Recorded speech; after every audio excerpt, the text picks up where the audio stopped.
Hey guys, I wanted to take a look at a situation in rope work where I have a line, or let's say a sling, coming from this direction, and I want to tie it nice and tight onto a stem in such a way that the finished result has almost no slack in it. Okay? Now, the most obvious way to do this is with a cow hitch, right? That's one of the best things about the cow hitch is that you can tie it under tension, very tight, right? So this is what I'm looking for. The thing about the cow hitch though is it uses a lot of line. It has to go around the stem twice, and then you need some extra to finish it off. So what happens if you don't have enough tail to tie a cow hitch? What if I only have enough for a running bowline? Okay.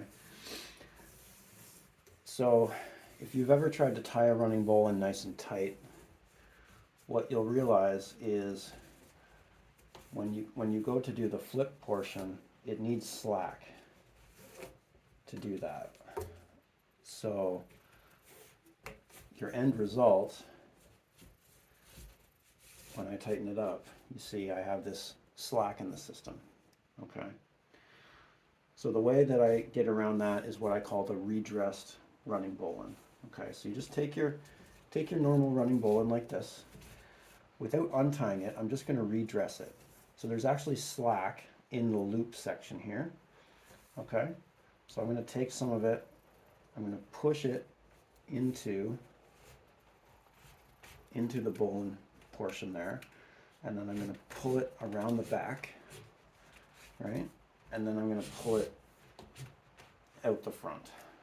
Okay, so now what I have is nice and tight. It's not quite as tight as a cow hitch, but it's a lot tighter than a normal running bowl. And I can even, depending on the situation, I can get it a little bit tighter if I rotate it against the bite. Okay, right? So redressed running bowl, and let's take a look at it one more time here. Okay. I have shown this in the past. I showed it last year with an X rigging ring on a deadeye sling on a larger stem. Same idea. I didn't have enough tail in my sling to tie a cow hitch, but I wanted to get the ring nice and tight. So same idea. I'm going to tie a running bowline the way I normally do. Okay.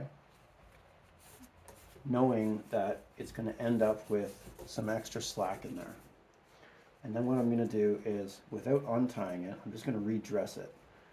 So I'm going to take some of that slack in the loop, okay, and I'm going to pull it